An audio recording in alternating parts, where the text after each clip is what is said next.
KPM.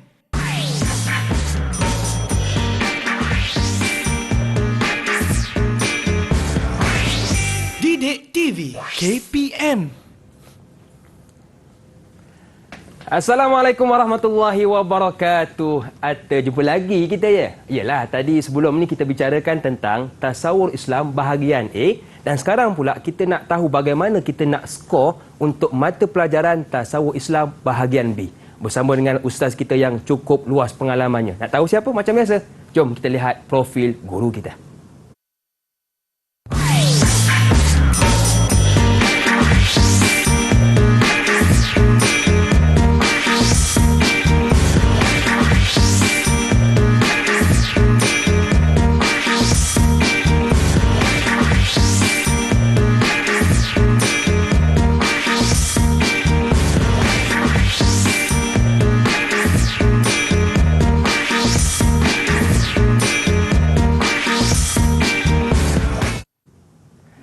Bersama dengan saya hari ini iaitu Ustaz Muhammad Zazali Muhammad Zain. Jemput masuk Ustaz.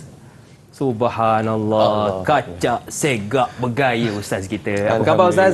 Baik Hakim, Alhamdulillah. Alhamdulillah. Okey Ustaz, bila kita sebut tentang mata pelajaran tasawur Islam ini, adakah semua murid ambil mata pelajaran ni? Okey, untuk pengetahuan dan maklumat Hakim dan juga calon-calon SPM 2021 yang berada di rumah, untuk tasawur Islam ni lah mata pelajaran elektif yang ditawarkan kepada semua pelajar sebenarnya, sama ada Muslim ataupun non-Muslim. Tetapi ia berbentuk elektif, terpulang kepada calon untuk ambil atau tidak. Dia bukan yang teras. Baik. Mata pelajaran pilihan di tangan anda. Okey, Ustaz, saya serahkan kelas ini kepada Ustaz. Silakan. Terima kasih. Sama-sama, Ustaz. Okey, silakan Ustaz. Okey, Alhamdulillah. Terima kasih kepada Hakim.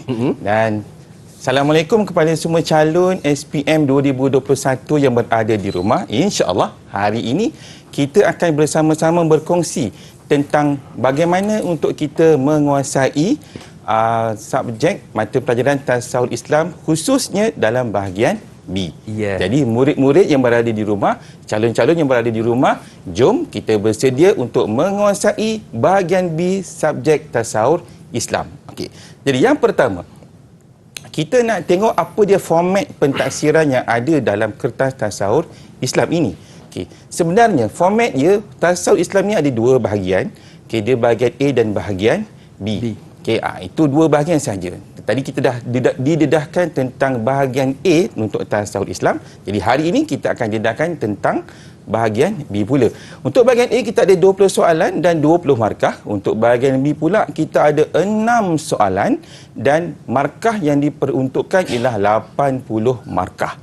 Jadi sebenarnya untuk bahagian B, apa item yang ada dalam bahagian B ni murid-murid, calon-calon semua? Okey, sebenarnya untuk bahagian B ini kita ada item subjektif. Dalam item subjektif ni murid-murid, calon-calon sekalian, anda kena tahu bahawa item subjektif dia berlainan dan berbeza dengan item objektif. Item subjektif ini ialah calon boleh beri jawapan lebih daripada satu. Kalau item objektif hanya ada satu jawapan saja, tetapi bila item subjektif ini calon boleh jawab lebih daripada satu jawapan. Itu seronoknya bahagian B ni. Okey. Apa lagi yang ada pada bahagian B? Okey, walaupun ada 8 soalan, calon hanya digalakkan jawab 4 sahaja. Ingat tu calon, 4 sahaja. Kenapa 4? Kenapa tak nak semua 6 ni? Okey, sebab ada sebab dia. Kerana masa yang diperuntukkan untuk dicadangkan calon-calon dan murid-murid jawab soalan ini hanya ada 2 jam sahaja. Jadi satu soalan 30 minit. Satu soalan 30 minit. Kalau calon jawab semua soalan, dikuatiri calon akan hilang masa dan hilang fokus untuk jawab soalan satu demi satu.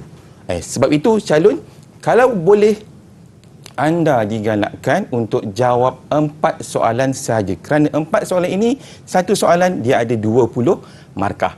Jadi kalau jawab 4, 80 markah. Kalau calon jawab dengan betul-betul dengan baik, insya-Allah calon akan dapat 80 per 80 dalam bahagian B. Best kan? Seronok tak? Okey.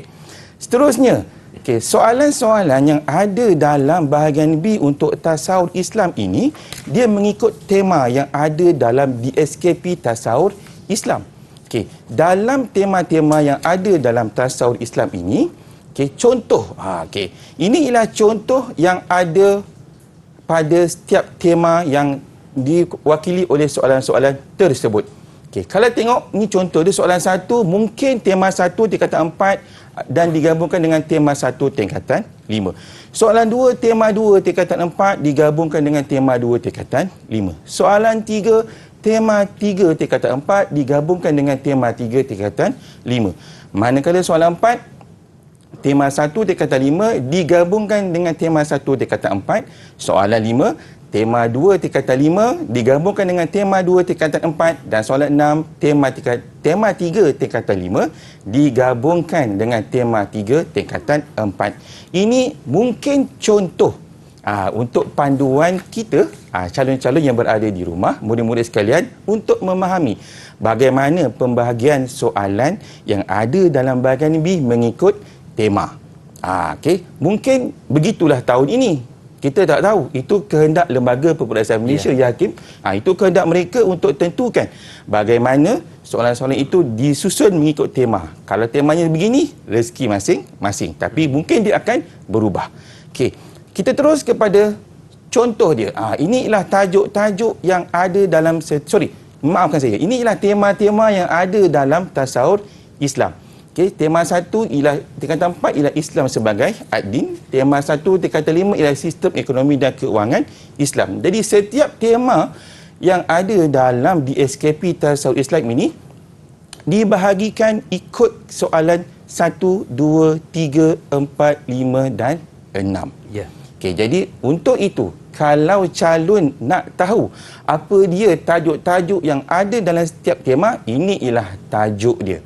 Untuk tema tingkatan 4, yang pertama Islam sebagai ad-din, inilah tajuk dia. Islam adalah cara hidup, akidah menurut Islam, ibadah menurut Islam, akhlak menurut Islam dan prinsip pandangan hidup Islam. Ini untuk tingkatan 4. Tingkatan 4 yang untuk tema yang kedua, manusia sebagai hamba dan khalifah Allah Subhanahu Wa Taala. Kita ada fitrah kejadian manusia. Kita ada tanggungjawab sebagai hamba dan khalifah Allah. Dan kita ada peranan wahyu dan akal. Jadi untuk tema yang ketiga ialah sistem sosial Islam. Ini antara tajuk-tajuk yang ada dalam tema sistem sosial Islam. Ini 3 tema ini calon, ini ialah berada dalam tingkatan 4. Kalau calon ingat balik tahun lepas kita belajar tingkatan 4, kan? Kita akan tahu inilah tajuk-tajuk yang ada dalam buku teks yang calon ada simpan sebelum ini. Apa pula tingkatan 5 calon? Ini dia tajuk-tajuk yang ada dalam tema tingkatan 5. Tajuk dia ada 6 sahaja. Nampak macam sikit, tapi perbincangannya amat luas, Hakim. Amat luas. Betul tak calon? Luas kan? Untuk sistem ekonomi dan keuangan Islam, itu tema yang pertama tingkatan 5. Tajuk dia ialah sistem ekonomi Islam, sistem keuangan Islam. Tema yang kedua, sistem perundangan dan pemerintahan. Kita bincang pasal sistem perundangan Islam dan sistem kehakiman Islam. Dan sistem pentadbiran dan pemerintahan Islam yang ketiga, iaitu tajuk yang kita bincangkan dalam tema ini ialah sistem pentadbiran dan pengurusan Islam dan sistem pemerintahan Islam.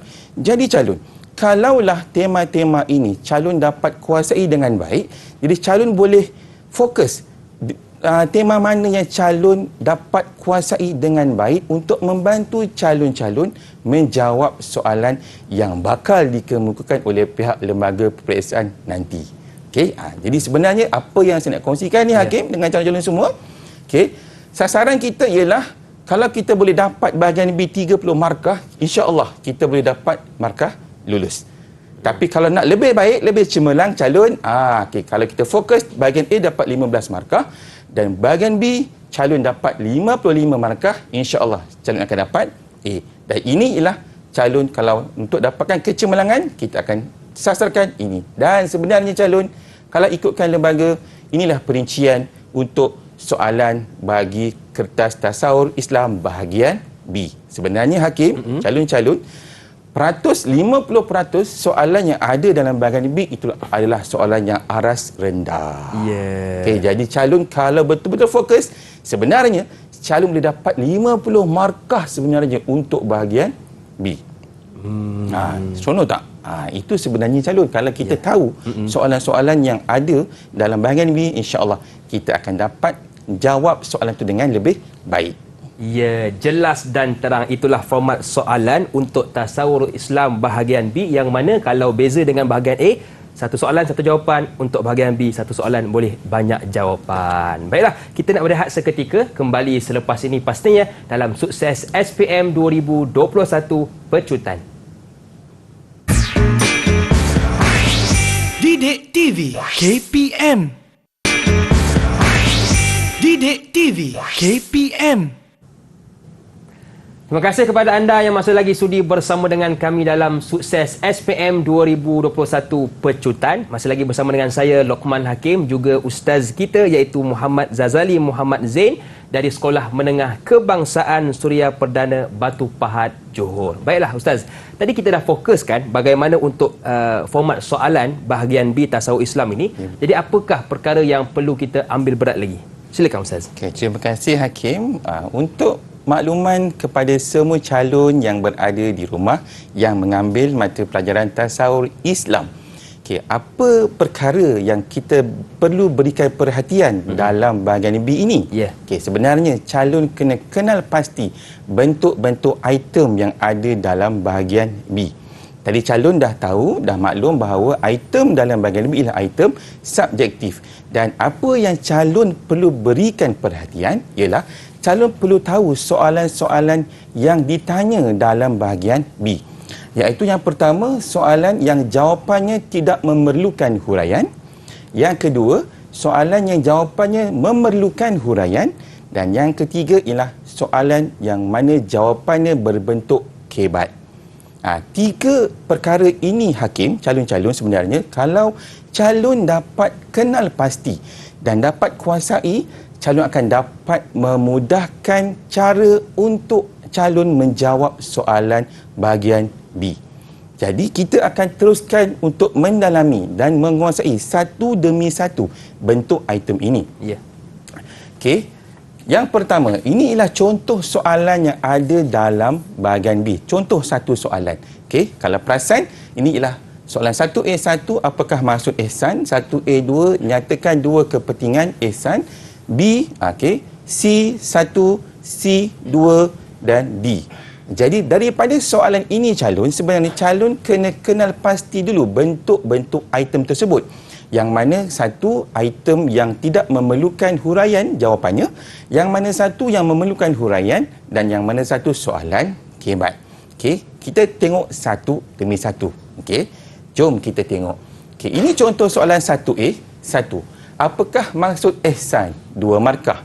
Okey, 1A2, nyatakan dua kepentingan sifat ihsan. Kita pergi dulu soalan 1A1. Soalan maksud ihsan.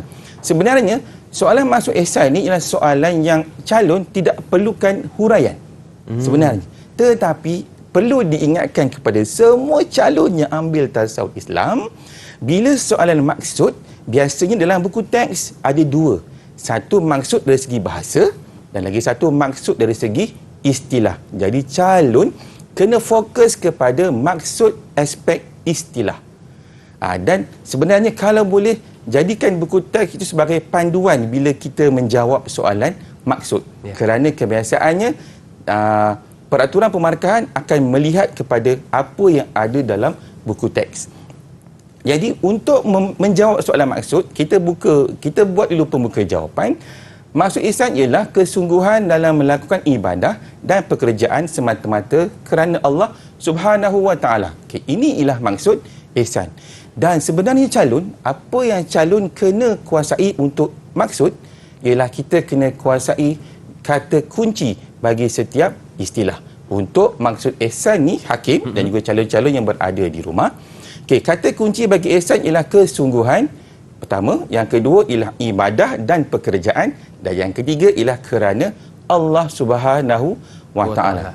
Jadi kalau calon dan murid-murid boleh faham 3 kata kunci ini, maka calon boleh jawab maksud istilah dengan baik. Dan sebenarnya tips dia ialah kita kena tahu apa dia kata kunci bagi setiap istilah. Saya bagi contoh ya Hakim, dan juga kepada calon-calon yang berada di rumah, kita bagi contoh. Contoh-contoh istilah yang ada dalam tasawuf. Tasawuf Islam ni Hakim, calon-calon ada banyak sangat istilah. Jadi untuk menguasai setiap satu istilah itu, kita tengok dia punya kata kunci bagi setiap satu. Yeah. Jadi ini adalah contoh.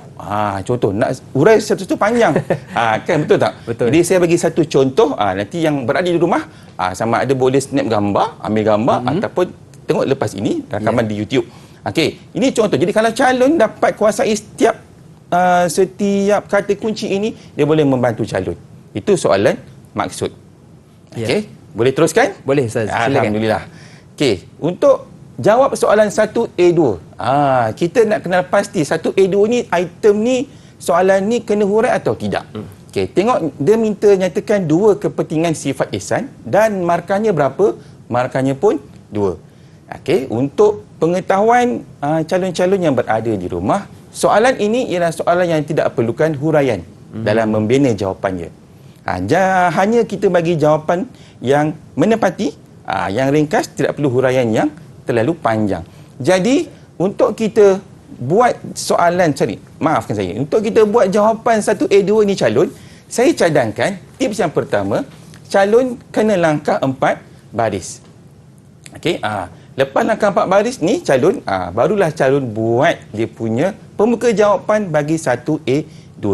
Kenapa kena langkah ni cikgu? Mesti ada orang tanya. Sebenarnya calon, kalau calon langkah macam ni, dia akan membantu calon, katakanlah ada idea yang baru. Betul. Untuk jawab yang baru, tambah saja dekat bawah dia. Tak perlu potong, tak perlu padam. Itu memudahkan. Jadi kalau tengok dekat jawapan 1A2 ini, dia tidak ada huraian. Dia cuma ada fakta jawapan sahaja. Jadi jawapan dia agak ringkas, tetapi pastikan dia difahami. Jangan tiba-tiba jawapan dia bersungguh-sungguh je. Tak boleh lah. Nampak tak jawapan dia bersungguh-sungguh melakukan ibadah kepada Allah Subhanahu wa Ta'ala. Dan satu lagi tips tambahan untuk calon-calon yang berada di rumah. Kalau kita buat jawapan ini ataupun soalan ini, pastikan lebihkan 2 fakta jawapan. Kalau soalan minta 2, tambah lagi 2. Jadi ada 4 jawapan. Kenapa kena tambah lagi 2 ni cikgu? Sebab manalah tahu kalau yang 2 atas tu salah, ada lagi yang bawah 2. Jadi dia akan dapat bantu calon dapat markah bagi setiap soalan yang ada. Alhamdulillah. Okey, inilah soalan item yang tidak memerlukan huraian. Okey, calon boleh? Okey, kita nak tengok bagaimana pula soalan yang memerlukan huraian. Jawapannya. Kalau tengok soalan ini bincangkan 2 punca masyarakat masih melakukan kemungkaran walaupun mereka melaksanakan ibadah. Okey, calon, soalan minta 2. Soalan minta 2 dan markahnya ialah 4 markah. Bila situasi ini calon nampak dalam kertas peperiksaan setiap calon, pastikan ini ialah soalan yang memerlukan calon menghurai jawapannya. Okey, jadi pastikan ada huraian. Kita tengok contoh jawapan ni. Okey. Contoh jawapan yang ada di sini, ada seorang calon buatkan untuk saya. Kalaulah calon jawab begini saja, berapa markah yang dia dapat? Hakim. Agak-agaklah Hakim. Agak-agak berapa? Kalau macam ni, 4 markah. Betul ke Ustaz? Hampir-hampir betul. Tapi kurang betul. Sebenarnya calon, kenapa perlu tahu? Kan, sebenarnya berapa markah yang calon ini boleh dapat? Dia hanya dapat 2/4. Kenapa 2? Sebab dia tidak membina huraian. Okey. Cikgu-cikgu macam mana nak bina huraian? Ni saya kongsikan bagaimana kita nak membina huraian bagi setiap fakta jawapan. Okay, pertama, dalam kita membina fakta jawapan, kita perlu ada kata hubung untuk menghubungkan huraian dengan fakta jawapan tersebut. Jadi saya cadangkan kepada calon-calon yang berada di rumah, boleh guna 3 kata hubung yang biasa, iaitu supaya, kerana, seperti. Ini kata hubung yang biasa dan mudah untuk kita bina huraian selepas kita buat dia punya fakta jawapan. Jadi formula dia, lepas kita dapatkan fakta, kita pilih kata hubung, sama ada supaya ke, sama ada kerana ke, sama ada seperti ke, dan kalau boleh untuk membina huraian, kita tanya kenapa pada isi jawapan fakta tersebut. Okey, contoh. Saya tunjukkan contoh dia. Okey, ini contoh jawapan yang sesuai dan lengkap. Dia ada fakta, dia ada huraian. Okey, lalai melakukan ibadah kepada Allah Subhanahu Wa Taala. Fakta. Huraian dia kerana asyik bermain permainan dalam talian. Nampak tak calon? Ini sebenarnya huraian. Kenapa huraian ada? Sebab kita nampak ada perkataan kerana yang dimerahkan tu. Jadi, bila nampak kerana tu, dia sebenarnya membantu calon untuk membina huraian yang baik. Contoh yang kedua, tidak khusyuk ketika beribadah. Kerana apa? Kenapa tak khusyuk ibadah ni? Kerana tidak fokus ketika beribadah. Ini contoh bagaimana calon membina huraian dalam fakta jawapan yang calon berikan dalam soalan-soalan yang ditanya ketika peperiksaan nanti. Okey, boleh? Kita nak teruskan lagi, ada banyak lagi tips yang ada. Jadi bila jawapan calon begini, insya-Allah calon boleh dapat 4/4. Markah penuh dah. Alhamdulillah. Baik, jadi banyak yang kita dapatkan tips daripada ustaz kita, antaranya tengok soalan, tengok markah, biar seiring supaya kita dapat markah yang penuh. Baiklah, kita rehat seketika. Jangan ke mana-mana, teruskan bersama dengan kami pastinya dalam Sukses. Akan tetapi, ustaz, saya difahamkan tadi itu bahagian B kan? Mana kata kita kena tengok soalan dan tengok dia punya huraian biar sama. Jadi apa lagi perkara yang perlu kita titik beratkan, ustaz? Okey, untuk makluman calon murid-murid yang berada di rumah dan untuk hakim juga, saya nak bagi beberapa tips sebenarnya. Tip ini kalau calon fokus betul-betul yang ini, insya-Allah dia boleh membantu. Okey, kalau calon dapat soalan yang berkisar tentang punca, ini semua 4 soalan yang berkisar tentang punca. Sebenarnya calon, bila calon dapat soalan yang berkaitan dengan punca sesuatu masalah itu berlaku, antara jawapan yang sesuai digunakan. Sesuai digunakan, inilah jawapan dia. Kurang didikan agama, memiliki iman yang lemah, terpengaruh dengan rakan, tidak mengamalkan cara hidup Islam, kurang penguasaan undang-undang, kurang kempen kesedaran. Cuma saya dah bagi bantuan untuk calon dapatkan cara untuk membina fakta jawapan. Cuma saya minta calon untuk bina huraiannya sahaja. Ingat, pilih salah satu daripada 3 kata hubung tadi, supaya ke, kerana ke kan. Lepas tu tanya fakta tadi. Kenapa kan? Kurang didikan agama. Kenapa kurang didikan agama? Kerana malas belajar ilmu agama. Senang kan? Okey. Yang kedua, calon yang seterusnya, minta maaf, tip yang seterusnya. Kalau calon dapat soalan tentang cara mengatasi. Okey, apa saja soalan yang ditanya tentang cara mengatasi, saya boleh kongsikan dengan calon antara jawapan yang sesuai digunakan. Untuk semua soalan, kebanyakan soalan cara mengatasi. Antaranya, jawapan dia, fakta dia ialah mendalami ilmu agama, memantapkan iman, berkawan dengan orang yang baik, menguasakan undang-undang, melakukan kempen kesedaran. Nah, di sini saya bagi contoh huraian.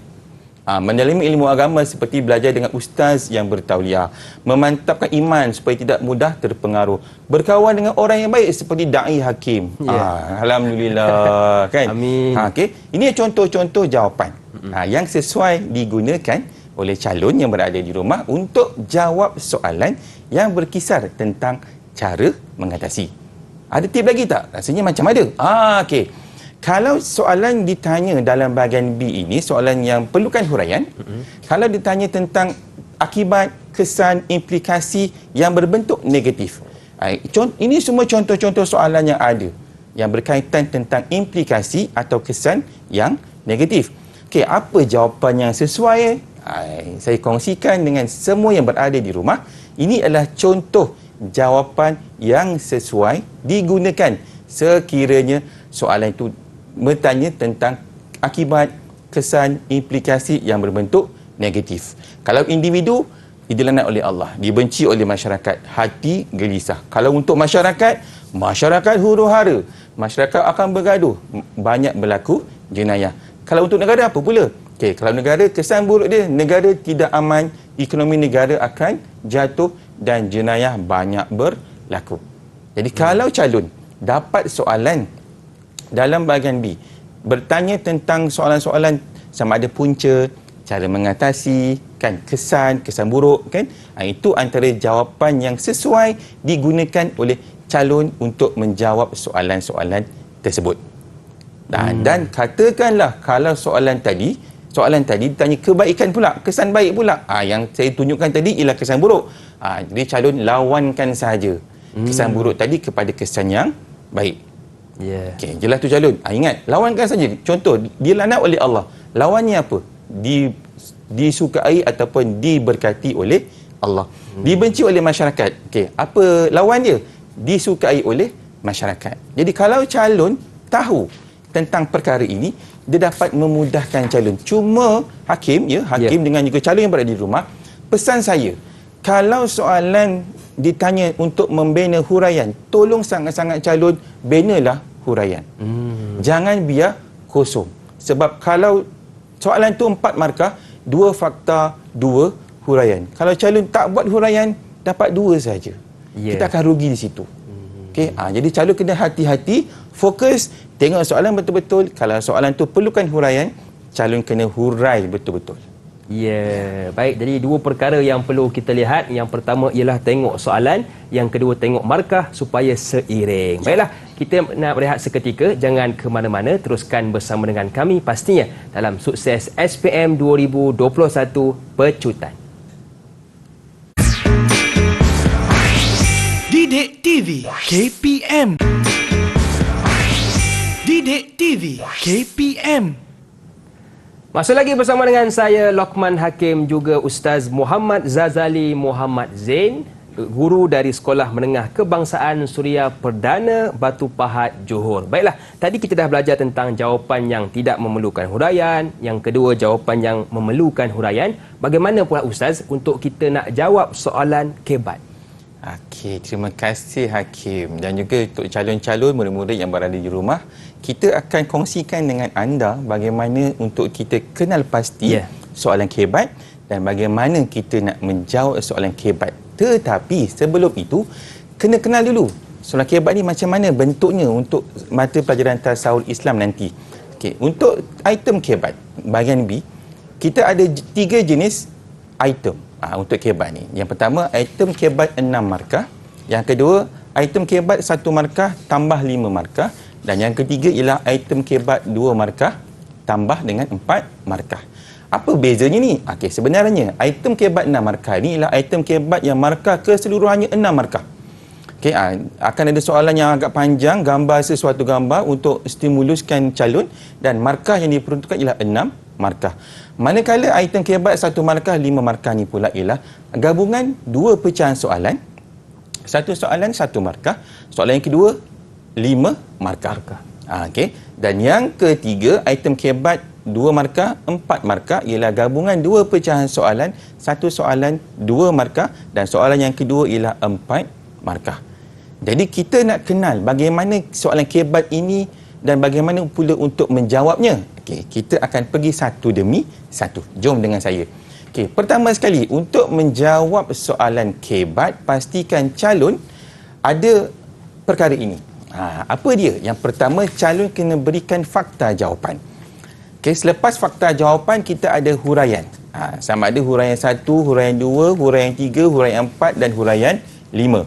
Huraian 5 ni calon, kalau 6 markah, huraian 5 ni boleh juga buat kesimpulan. Huraian 5 atau kesimpulan. Sebenarnya, kalau calon dah buat kesimpulan, itu membuktikan calon dah buat huraian yang terakhir. Okey. Dan untuk buat huraian 2, 3, 4 ni, sebenarnya calon boleh ambil sama ada contoh, ataupun kesan baik, ataupun kesan buruk, ataupun kebaikan, dan juga ataupun punca. Jadi, untuk membina satu jawapan kebat, pastikan calon boleh isi dalam jawapan, dalam huraian tu ialah sama ada contoh, sama ada kesan baik, kesan buruk, kan, punca berlaku, cara mengatasi. Okey, bila calon susun baik-baik, calon akan membantu untuk penanda dan pemeriksa tanda dengan baik jawapan yang calon berikan. Cuma saya nak berikan satu peringatan. Bila calon buat jawapan kebat, pastikan jangan buat bentuk point. Kena buat dalam satu perenggan.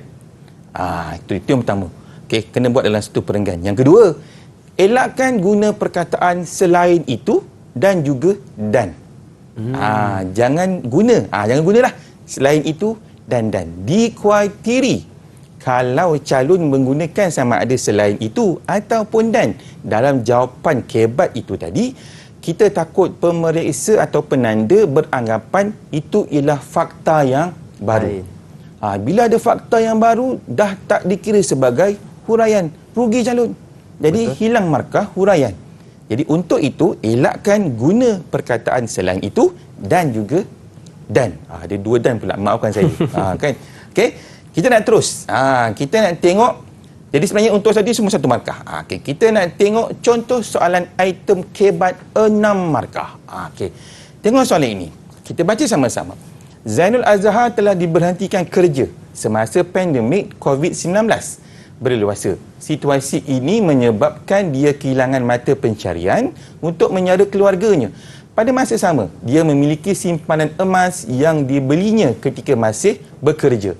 Daripada situasi di atas, cadangkan cara muamalah Islam yang boleh digunakan untuk menyelesaikan masalahnya.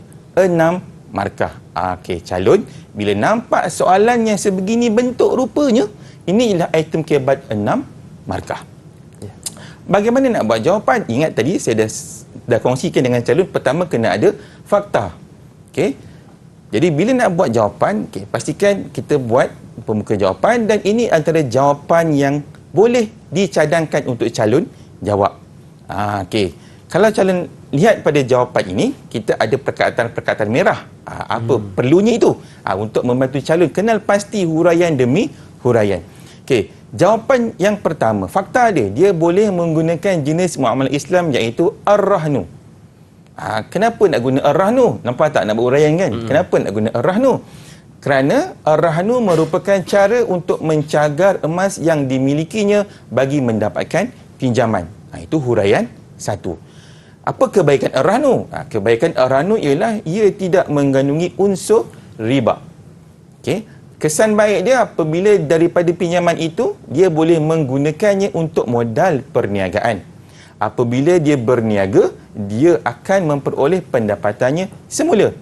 Kesimpulannya, Zainul Azhar perlu menggunakan amalan dalam muamalah Islam supaya hidup diberkati. Okey, saya kongsikan dengan calon. Di mana fakta? Ini fakta. Yang kedua, huraian 1. Ini huraian 2. Huraian 3, huraian 4 dan huraian 5. Jadi kalau calon lihat di paparan sekarang, saya dah asing-asingkan pembahagian dia. Yang mana fakta, yang mana huraian 1 sampai huraian 5. Dan calon perlu ingat, kalau calon kurang satu huraian, calon akan hilang 1 markah. Kenapa? Sebab bila kita tengok soalan kebat 6 markah, kan? Cukup sifat ini, maka calon akan dapat 6 markah. Jadi kena ingat, untuk soalan kebat 6 markah, pastikan ada 1 fakta dan 5 huraian. Cikgu nak tanya, ada tak jawapan lain selain daripada ar-rahnu? Kan? Rasanya macam ada. Okey, kita kongsikan. Antaranya ialah jual emas tersebut. Ada emas kan? Jual lah balik. Okey, lepas tu huraiannya kita buat macam tadi. Tak ada masalah. Yang kedua, ada tak jawapan lain? Ada. Menggunakan cara mudharabah.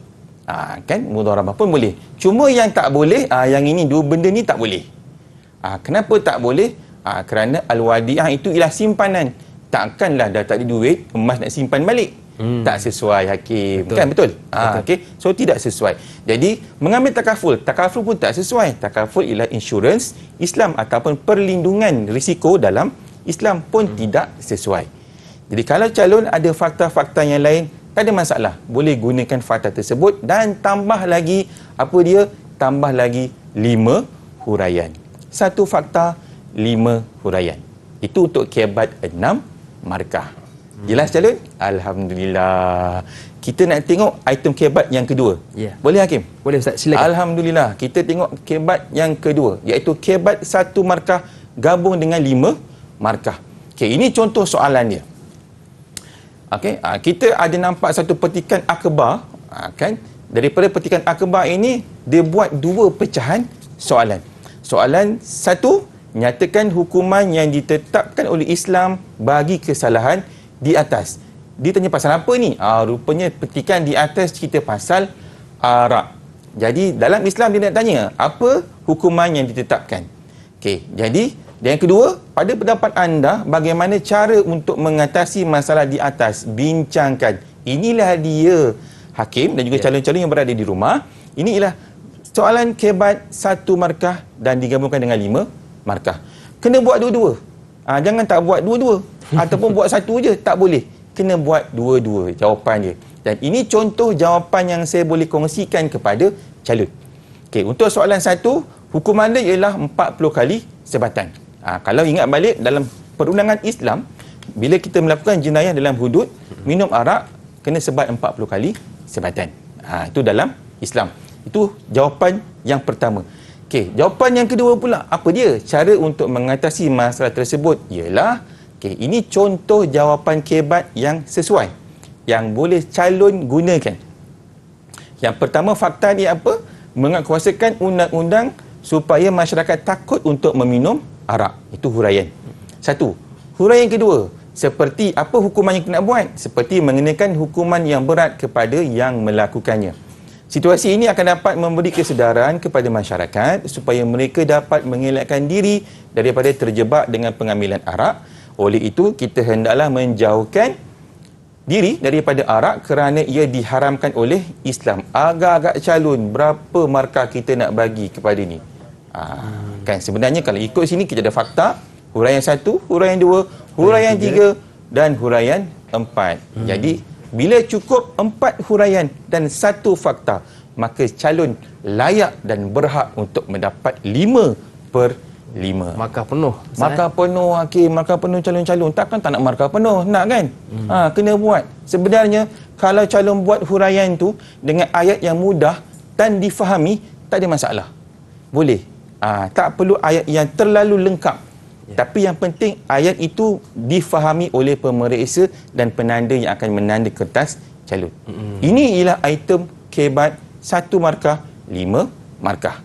Kita nak tengok apa dia item kebat 1 markah. Minta maaf. Ada fakta lain tak untuk soalan tadi? Lupa pula saya.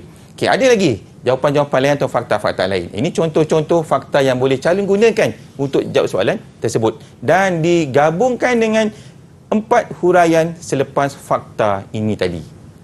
Calon 1 fakta, 4 huraian. Untuk kebat 5 markah tadi. Kita terus kepada kita terus kepada item kebat 2 markah, 4 markah. Kita guna pendekatan yang sama.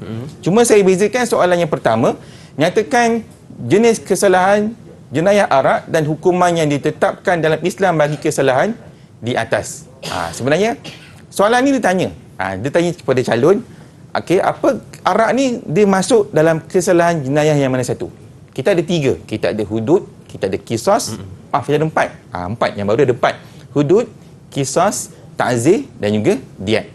Jadi arak ini dia tergolong dalam yang mana satu? Jadi itu yang dia nak. Dan apa hukuman dia? Tadi hukuman dah tahu kan? Kita nak tahu apa kesalahan sebenarnya. Jadi sebenarnya untuk jawapan ini, jawapan ni calon, kesalahannya ialah di bawah kesalahan jenayah hudud. Dan hukuman ni ialah 40 kali sebatan. Ini ialah 2 markah. 1 markah untuk jenis dia dan lagi 1 ialah untuk hukumannya. Calon kena buat dua-dua. Ni tips ni. Tip nak bagi ni. Kalau calon keliru kan, cikgu tak ingat cikgu masa tu hudud ke, kisas ke, ta'zir ke, diat ke, tulis semua. Boleh? Boleh. Kan item subjektif. Betul. Dia tidak perlukan satu jawapan je calon. Calon boleh bagi lebih daripada 1. Tulis dia. Hudud, bawah kisas, bawah lagi ta'zir, bawah lagi diat. Sebelah hudud buat dia punya hukuman. Kan? Nampak tak? Tip berharga ni. Untung siapa yang tengok kan. Siapa yang tengok kali ni memang dia tahu macam mana kita nak tackle soalan kebat dan soalan bahagian B. Jadi cara untuk mengatasi sama juga. Kalaulah soalan kebat 2, 4 Kan? Untuk 4 markah ni, calon kena ada 1 fakta jawapan dan perlu ada 3 huraiannya. Okey, huraian 1, huraian 2, huraian 3, huraian 3 tu boleh buat dia punya kesimpulan. Okey, jadi untuk ini contoh dia mengakuasikan undang-undang supaya masyarakat takut untuk meminum arak. Kan? Seperti mengenakan hukuman yang berat. Situasi ini akan dapat memberi kesedaran kepada masyarakat. Oleh itu, kita hendaklah menjauhkan diri daripada arak kerana ia diharamkan dalam Islam. Cukup calon. Kita ada 1 fakta, kita ada huraian 1, kan? Kita ada huraian 2 dan kita ada huraian 3, kan? Ni terlebih pula calon ni dia bagi huraian 4. Salah tak cikgu? Salah tak cikgu? Tak salah. Bagi lebih tak ada masalah. Kan kita subjektif. Ya, betul. Jadi calon boleh bagi lebih daripada 1. Ingat, subjektif ni bahagian B calon, bahagian B subjektif. Calon boleh buat berapa banyak jawapan tapi jangan terlalu banyak. Kenapa tak boleh terlalu banyak pula cikgu? Sebab takut membazir masa. Kena fokus. Ingat, satu soalan 30 minit je. Soalan 1 30 minit, soalan 2 30 minit. Sebab itu jangan jawab panjang-panjang. Dia buat karangan pula nanti kan. Surat cinta kat buat ini. Tak boleh, jangan. Okay? Fokus kepada kehendak soalan untuk memudahkan calon. Okay. Dan sebenarnya calon, kalau begini dia buat, walaupun lebih, dia tetap akan dapat 4/4. Jelas? Tapi lebih tak ada masalah calon. Tak ada masalah. Tak salah. Okey, sebenarnya calon, bila item kebat 2 markah tambah 4 markah, maksudnya calon pastikan ada 1 fakta dan 3 huraian. Ingat, kalau bagi lebih huraian tidak menjadi satu masalah, tetapi jangan terlalu banyak. Cukup 1 fakta dan 3 huraian. Ya, baik. Jadi banyak yang kita dapat daripada ustaz kita, antaranya pantang larang. Yang pertama, jangan buat dalam bentuk point. Yang kedua, jangan guna selain itu dan. Ya. Baiklah, kita nak berehat sekali lagi. Jangan ke mana-mana, teruskan bersama dengan kami pastinya dalam Sukses SPM 2021 Pecutan. Didik TV KPM. Didik TV KPM. Seronoknya bahagian B tasawur Islam ini, kita boleh bagi banyak jawapan. Tetapi jangan pula kita bagi jawapan yang salah. Baiklah, untuk yang terakhir ni, Ustaz Muhammad Zazali, apakah tips untuk kita mantap A? Silakan Ustaz. Okey, terima kasih Hakim. Untuk makluman dan untuk pengetahuan calon-calon murid-murid SPM yang berada di rumah, untuk kita dapatkan A+, khususnya calon kena pastikan jawab setiap soalan dengan betul mengikut kehendak soalan. Untuk itu, sebelum saya nak bagi beberapa tip yang lain, jom kita nak uji pemahaman calon yang berada di rumah. Kenal atau tidak item-item tadi? Ada 3 jenis item tadi yang saya dah kongsikan kepada calon. Kita nak tengok satu demi satu. Okey, soalan A1 dengan A2. Okey, kita nak tengok sama ada soalan ini perlukan huraian ataupun tidak perlukan huraian. First ataupun pertama sekali, apa yang kita nak kena buat? Kita kena tanda kehendak soalan. Dia nak 2, kan? Dan kita tengok markahnya, 2 markah. Okay, agak-agaklah calon-calon yang berada di rumah dan juga Hakim. Agak-agaklah berapa? Ni nak huraian ke tak nak sebenarnya? Tidak perlu. Pandai. Hakim pandai, calon-calon di rumah pun lagi pandai. Okay, inilah item atau soalan yang tidak memerlukan huraian. Yang kedua pula, kan, terangkan 2 keunggulan sistem perundangan Islam. Okay, dia nak 2 keunggulan. Berapa markah yang diminta? 4 markah. Jadi calon, bila soalan macam ni, calon perlu kenal pasti ini ialah soalan yang jawapannya perlukan huraian. Jadi kalau calon Hakim dan juga calon yang berada di rumah, kalau calon dapat kenal pasti ini, sebenarnya ia membantu calon untuk mengelakkan kesilapan.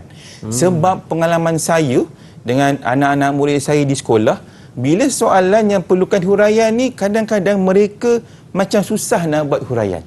Tapi calon, saya harap sangat-sangat calon dapat bina huraian. Pilih kata hubung, bina huraian dengan tanya kenapa pada fakta jawapan tu. Okey, kita tengok contoh jawapan yang diberikan oleh calon ni. Yang soalan pertama, 2 sumber sistem perundangan Islam. Ialah, apa dia sumber utama sistem perundangan Islam? Kita ada 4 sumber. Kan? Kita ada Al-Quran, As-Sunnah, Ijma' dan Qiyas. ada orang tanya, ada murid tanya, ada calon tanya, cikgu, kalau kita tak ikut susunan boleh tak cikgu? Boleh tak? Sebab dia item subjektif calon, jadi tak perlu ikut susunan. Yang penting jawab, jangan biar kosong. Itu je yang penting. Kan? Okey. Kenapa bagi 4? Kan tadi dah pesan, kalau dia nak 2, kena lebihkan 2. Kan suka lebih-lebih kan? 2, 2. Kan? Okey. Kalau nak buat soalan A2 pula. Okey, bagaimana pula? Okey. Jadi pastikan kita kena buat huraian selepas fakta tersebut. Sebab kita dah kata inilah soalan yang perlukan huraian. Jadi inilah contoh jawapan yang sesuai untuk calon bina. Contohnya, 2 keunggulan sistem perundangan Islam ialah yang pertama bersifat lengkap. Kenapa lengkap? Kerana ia merangkumi semua aspek kehidupan. Nampak tak? Ada huraian. Saya merahkan tu sebagai cara untuk bantu calon. Yang mana huraian, yang mana fakta. Ingat calon, kalau calon tak buat huraian ni, calon dah rugi 2 markah kat sini. Walaupun jawapan depan tu betul. Tu yang rugi tu. Tapi calon tak boleh gunakan jawapan bawah untuk huraian yang atas. Pun tak boleh. Salah juga. Tak salah juga. Lagi satu pesan saya. Jangan gunakan soalan untuk buat jawapan. Tak boleh. Contoh, kalau calon buat 2 keunggulan sistem perundangan Islam ialah ia bersifat unggul. Tak boleh. Ulang balik. Jangan buat calon jangan buat. Okey, tu tak boleh. Okey. Ini ialah 2 item tadi. Kalau tengok soalan yang ini. Okey, soalan ni panjang. Bila soalan panjang ada gambar kan? Ada sama ada gambar ataupun soalan tu stimulusnya panjang. Okey, kita dah boleh agak ini ialah item kebat. Cuma calon kena kenal pasti sama ada ini kebat yang macam mana. Kebat ada 3, ingat? 6 markah, 1 markah, 5 markah, 2 markah, 4 markah. Kalau tengok soalan ini, ini soalan yang macam mana? 1 markah, 5 markah, 6 markah atau 2 markah campur dengan 4 markah. Zainul Asri merupakan seorang hakim yang mempunyai kredibiliti hebat kerana memiliki etika sebagai seorang hakim. Beliau mampu mengendalikan kes mahkamah dengan baik dan adil dalam membuat keputusan. Pada masa sama, beliau diarahkan untuk mengendalikan kes mahkamah yang melibatkan adiknya Zainul Ashraf kerana kapasiti beliau sebagai seorang hakim yang memiliki etika yang hebat. Okay, soalan pertama, setenakan 2 etika hakim menurut Islam. Markahnya berapa? Markahnya 2. Automatik tahu dah. Inilah kebat yang 2 markah campur dengan 4 markah. Jadi apa yang calon kena buat? Kena jawab 2 soalan ni. Jangan buat satu je macam pesan saya tadi. Buat je 2. Kalau katakan dalam Dewan Peperiksaan itu buntu, tak apa, tulis je apa-apa dulu. Yang terlintas. Tulis je dulu. Mana tahu, kan tadi saya dah pesan langkah 4 baris. Betul. Tiba-tiba dah buat, terlupa. Nak buat apa tinggal dulu. Buat soalan yang lain. Tiba-tiba tengah buat soalan ni, teringat pula soalan yang tadi. Bolehlah habiskan soalan tu, patah balik soalan yang ni untuk sambung jawab. Ingat, sambung jawapan. Jadi, apa yang etika hakim ni? Okay, jawapan yang pertama, hakim dilarang menyebelahi mana-mana pihak. Yang kedua, dilarang menghakimi pihak yang berkepentingan. Jadi, etika ini, dia berlawanan dengan cerita di atas. Jadi automatik jawapan yang dibuat untuk soalan yang kedua, Zainul Asri kena apa? Kena buat apa? Beliau perlu menarik diri kerana kes tersebut melibatkan orang yang mempunyai kaitan dengannya. Okey, fakta yang pertama. Yang kedua, kerana itu huraian 1, situasi ini akan menyebabkan berlaku pilih kasih, huraian 2, kerana mereka mempunyai pertalian adik-beradik, huraian 3. Cukup tak 4? Cukuplah. Tapi calon ni tambah lagi 1. Huraian 5 buat kesimpulan. Oleh itu, hakim perlu bertindak adil supaya keputusannya tidak berat sebelah. Dapat tak calon? Kalau calon tahu item tu yang macam mana, kebat tu yang macam mana bentuknya, dia akan memudahkan calon. Tapi sebenarnya hakim dan juga calon-calon yang berada di rumah, kalau calon gunakan bahasa-bahasa yang ringkas dan mudah difahami pun okey. Dan saya nak kongsikan beberapa tip. Okey, yang pertama, kalau boleh guna bahasa mudah, tapi jangan guna bahasa dialek masing-masing. Kan tak boleh Banjar ke Jawa ke kan, tiba-tiba bahasa lain sebab penanda tu tak tahu bangsa mana. Tu ingat kan. Okey, yang kedua, tidak digalakkan memadam jawapan yang dirasakan salah, tetapi tambah jawapan yang baru. Rare ni. Kan calon ingat tak digalakkan padam. Tapi calon boleh buat jawapan yang baru. Tambah saja jawapan yang baru. Dan beberapa tip-tip yang lain yang saya kongsikan dekat sini, ini antara tip yang boleh calon gunakan untuk menjawab soalan bahagian B tasawur Islam dalam peperiksaan SPM nanti. Kan? Yang penting hakim, yang penting calon-calon yang berada di rumah, lepas usaha, lepas belajar, kan, tanya guru, kan, minta doa dengan siapa? Dengan Allah Subhanahu Wa Taala. Minta doa kepada ibu bapa dan minta doa kepada guru. Ini antara 3 benda yang kadang-kadang kita lupa nak buat. Okay? Kena minta selalu.